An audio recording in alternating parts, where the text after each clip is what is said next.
Hi all, welcome to I Plus KTET Category 2 Part 1 mathematics questions ആണ് discuss ചെയ്യാനായിട്ട് പോകുന്നത്. അപ്പൊ നമുക്ക് മാത്സ് ആൻഡ് സയൻസിനുള്ള ആ ഒരു ഓപ്ഷൻ സെലക്ട് ചെയ്തവർക്ക് മാത്സിൽ നിന്നും സയൻസിൽ നിന്നും ഈക്വൽ ആയിട്ടുള്ള മാർക്ക് ഡിസ്ട്രിബ്യൂഷനിലെ ക്വസ്റ്റ്യൻസ് ഉണ്ട്. നമ്മൾ ഈ സെക്ഷനിൽ മാത്തമാറ്റിക്സ് ക്വസ്റ്റ്യൻസ് 30 എണ്ണമാണ് ഡിസ്കസ് ചെയ്യുന്നത്. ആദ്യത്തെ ചോദ്യം പെഡഗോജി തന്നെയാണ്. തന്നിരിക്കുന്നവയിൽ ഫലപ്രദമായ ഗണിതാധ്യാപനത്തിന്റെ പ്രധാന തത്വം ഏതാണ്? അപ്പം എഫക്റ്റീവ് മാത്സ് ടീച്ചിങ് ഇവിടെ നമ്മൾ ജനറൽ ആയിട്ടുള്ള കാര്യം തന്നെയാണ്. എന്താണ് കൊടുത്തേക്കുന്നത്? അറിയുന്നതിൽ നിന്ന് അറിയാത്തതിലേക്ക്, ഫ്രം നോൺ ടു അൺനോൺ ആണ്. അടുത്ത പ്രോബ്ലം സോൾവ് ചെയ്യാനായിട്ടുള്ള ഒരു ക്വസ്റ്റ്യൻ ആയിരുന്നു.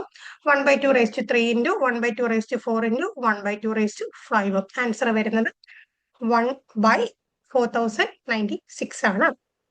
അടുത്ത ചോദ്യം, ഒരു തവള 20 അടി ഉയരമുള്ള ഒരു മതിലിന് മുകളിലെത്താൻ ശ്രമിക്കുന്നു.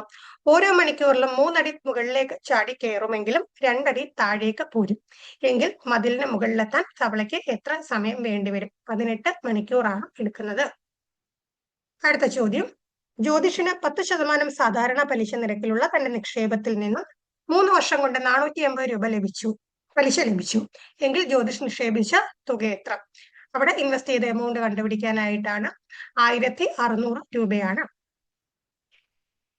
അടുത്ത ചോദ്യം, തന്നിരിക്കുന്നവയിൽ 62 എന്ന് ഉത്തരം കിട്ടുന്ന ക്രിയ ഏത്?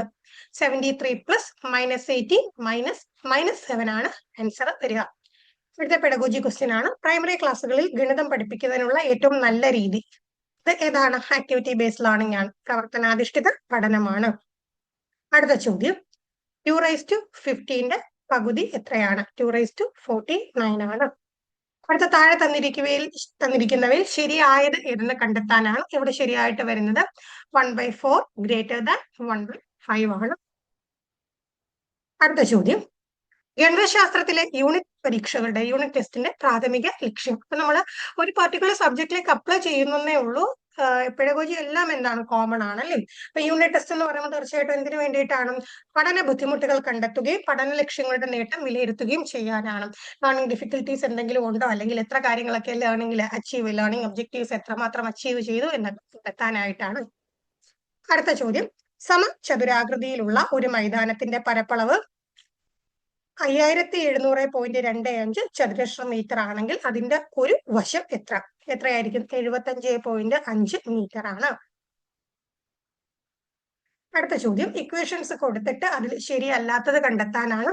ഓപ്ഷൻ 4 ആണ് ഇവിടെ തെറ്റായിട്ട് വന്നിട്ടുള്ളത്. ബാക്കി 3 ശരിയാണ്. അടുത്ത ചോദ്യം, ഒരു മണിക്കൂറിൽ 72 കിലോമീറ്റർ വേഗതയിൽ സഞ്ചരിക്കുന്ന തീവണ്ടി ഒരു സെക്കൻഡിൽ എത്ര ദൂരം സഞ്ചരിക്കും? 20 മീറ്റർ ആണ് സഞ്ചരിക്കുന്നത്. അടുത്ത ചോദ്യം, ഗണിത പഠനത്തിന്റെ പ്രധാന ലക്ഷ്യം. നമ്മൾ ഏതൊരു കാര്യമാണെങ്കിലും ആ ഒരു പഠനം എന്ന് പറയുമ്പോഴത്തേക്ക് തീർച്ചയായിട്ടും എന്തിനു വേണ്ടിയിട്ടാണ്? യുക്തിപരമായ ചിന്താശേഷി വികസിപ്പിക്കാനാണ്, ലോജിക്കൽ റീസണിങ് വികസിപ്പിക്കാൻ വേണ്ടിയിട്ടാണ്. അടുത്ത ചോദ്യം, ഒരു സംഖ്യയുടെ 60% 288 ആയാൽ സംഖ്യ ഏത്? 480 ആണ്. അടുത്ത ചോദ്യം, 0.525 ഡിവൈഡഡ് ബൈ 0.7. ഉത്തരം കിട്ടുന്ന 0.75.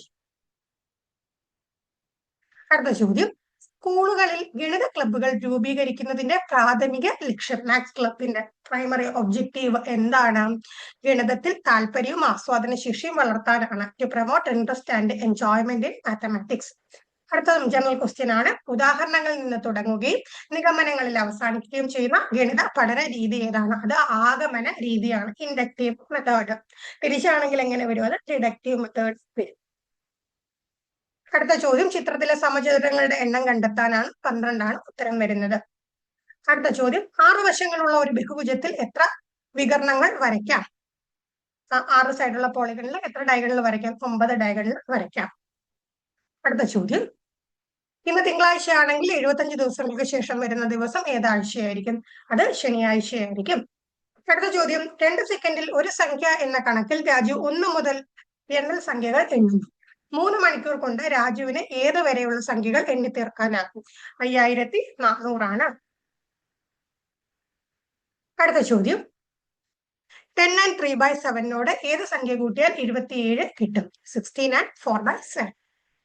അടുത്ത ചോദ്യം, ഗണിത ശാസ്ത്രജ്ഞന്മാരിലെ രാജകുമാരൻ എന്നറിയപ്പെടുന്നത് ആരാണ്? ജനറൽ ആയിട്ടുള്ള നമ്മൾ പഠിക്കുന്ന ഒരു കാര്യമാണ്. ജോഹാൻ കാൾ ഫ്രെഡറിക് ഗോസ് ആണ്.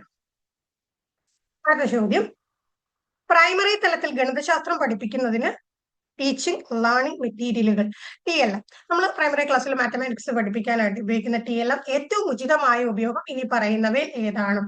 മാത്സ് പ്രൈമറി ക്ലാസ്സിൽ പഠിക്കുമ്പോൾ ഈ കൂട്ടത്തിൽ ഏറ്റവും ഉചിതം ഏതാണ്? അമൂർത്തമായ ആശയങ്ങൾ ധാരണയിലേക്ക് നയിക്കുന്ന മൂർത്തമായ അനുഭവങ്ങൾ നൽകുക.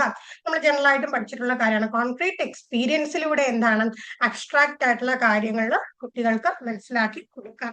ഇപ്പം നമ്മുടെ ഗണിതശാസ്ത്രം തന്നെ വരണമെന്നില്ല. നമ്മൾ ജനറൽ ആയിട്ട് TLM പറയുന്ന സമയത്ത് കോൺക്രീറ്റ് ടു അബ്സ്ട്രാക്ട് എന്ന് പറയുന്ന കൺസെപ്റ്റ് നമ്മൾ പഠിച്ചതാണ്. അടുത്ത ചോദ്യം, താഴെ തന്നിരിക്കുന്ന സംഖ്യകളുടെ കൂട്ടത്തിൽ ഒരു സംഖ്യ ക്രമപ്രകാരം ഇതിൽ ഓപ്പൺ ഔട്ട് ആയിട്ട് ഓർഡറിലല്ലാത്തത് കണ്ടുപിടിക്കാനാണ്. 363 വരുന്നത്. അടുത്ത ചോദ്യം, വിദ്യാലയങ്ങളിലെ ഗണിത ലാബുകളുടെ പ്രധാന ലക്ഷ്യം കുട്ടികൾ ബുദ്ധിപരമായ ചിന്താശേഷി വളർത്തുക, ഗണിതത്തിലെ സർഗാത്മകത ചിന്ത വളർത്തുക, പ്രശ്നപരിഹരണ ശേഷി വികസിപ്പിക്കുക. എല്ലാം വരുന്നത് കൊണ്ട് നമുക്ക് ആൻസർ ഓൾ ഓഫ് എബോവ്, മുകളിൽ പറഞ്ഞവ എല്ലാം വരും.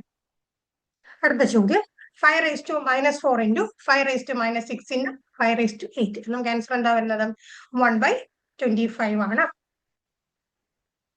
അടുത്ത ചോദ്യം, ഗണിത ക്ലാസ്സിൽ ജിയോജിബ്ര ഉപയോഗിക്കുന്നതിന്റെ ഏറ്റവും പ്രധാനപ്പെട്ട നേട്ടം ഇനി പറയുന്നവയിൽ ഏതാണ്? അപ്പൊ നമുക്ക് ഇതുപോലെ ജിയോജിബ്ര പോലെയുള്ള ആപ്ലിക്കേഷൻസിനെ കുറിച്ച്, എഡ്യൂക്കേഷണൽ ആപ്ലിക്കേഷൻ സോഫ്റ്റ്വെയറുകളെ കുറിച്ചൊക്കെ ഇപ്പോൾ സ്ഥിരമായിട്ട് ചോദ്യങ്ങൾ ചോദിച്ച് കാണാറുണ്ട്. എന്തിനു വേണ്ടിയിട്ടാണ്? ജ്യാമിതിയിലെ ആശയങ്ങൾ വ്യക്തമായി സ്വാംശീകരിക്കത്തക്ക രീതിയിൽ ചലനാത്മക ദൃശ്യവൽക്കരണം സാധ്യമാക്കുന്നു. എങ്ങനെയാണ്? നമ്മുടെ ജോമെട്രിക്കൽ കൺസെപ്റ്റുകളെ ഡൈനാമിക് ആയിട്ട് നമുക്ക് എന്താണ് വിഷ്വലൈസ് ചെയ്യുന്ന രീതിയിൽ കൊണ്ടുവരുമ്പോഴത്തേക്ക് കുട്ടികൾക്ക് എന്ത് ചെയ്യാൻ പറ്റും? പെട്ടെന്ന് ആ ഒരു ഐഡിയ കിട്ടും. അതുകൊണ്ടാണ് ജിയോജിബ്ര പോലെയുള്ള സംഗതികൾ, സോഫ്റ്റ്വെയർസ്, ആപ്ലിക്കേഷൻസ് ഒക്കെ നമ്മുടെ ക്ലാസ് റൂമിൽ ഉപയോഗിക്കുന്നത്. അടുത്ത ചോദ്യം, 2 സൈക്കിൾ യാത്രക്കാർ 200 കിലോമീറ്റർ 140 കിലോമീറ്റർ ദൂരം യഥാക്രമം 10 മണിക്കൂർ കൊണ്ടും 5 മണിക്കൂർ കൊണ്ടും പിന്നിടുന്നുവെങ്കിൽ അവരുടെ ശരാശരി വേഗതയുടെ അംശബന്ധം റേഷ്യോ ആണ് ചോദിച്ചേക്കുന്നത്. ആവറേജിന്റെ റേഷ്യോ ആണ് 5:7 ആണ് വരുന്നത്. ലാസ്റ്റ് ക്വസ്റ്റ്യൻ, 11 സംഖ്യകളുടെ ശരാശരി 21 ആണ്. എല്ലാ സംഖ്യകളുടെയും കൂടെ 4 കൂടി ചേർത്താൽ പുതിയ ശരാശരി എത്ര? 25 ആണ് വരുന്നത്. അപ്പം ഈ മാത്സ് പ്രോബ്ലംസിന്റെ ഒക്കെ ഡീറ്റെയിൽ ആയിട്ടുള്ള ആ ഒരു എങ്ങനെയാണ് ഇത്തരത്തിലോട്ട് എത്തുന്നതെന്നുള്ള കൺസെപ്റ്റൊക്കെ പിന്നീട് നമ്മൾ അപ്ലോഡ് ചെയ്യുന്നതാണ്. ഇൻ കേസ് ഏതെങ്കിലും ക്വസ്റ്റ്യൻ മിസ്റ്റേക്സ് ഉണ്ടെങ്കിൽ നമ്മളത് കറക്റ്റ് ആയിട്ട് റെക്ടിഫൈ ചെയ്യുന്നതാണ്. അപ്പൊ ഇത്രയും ക്വസ്റ്റ്യൻസ് ആണ് മാത്സിൽ നമുക്ക് ഡിസ്കസ് ചെയ്യാനായിട്ടുണ്ടായിരുന്നത്. മറ്റൊരു വീഡിയോ ആയി കാണും. താങ്ക്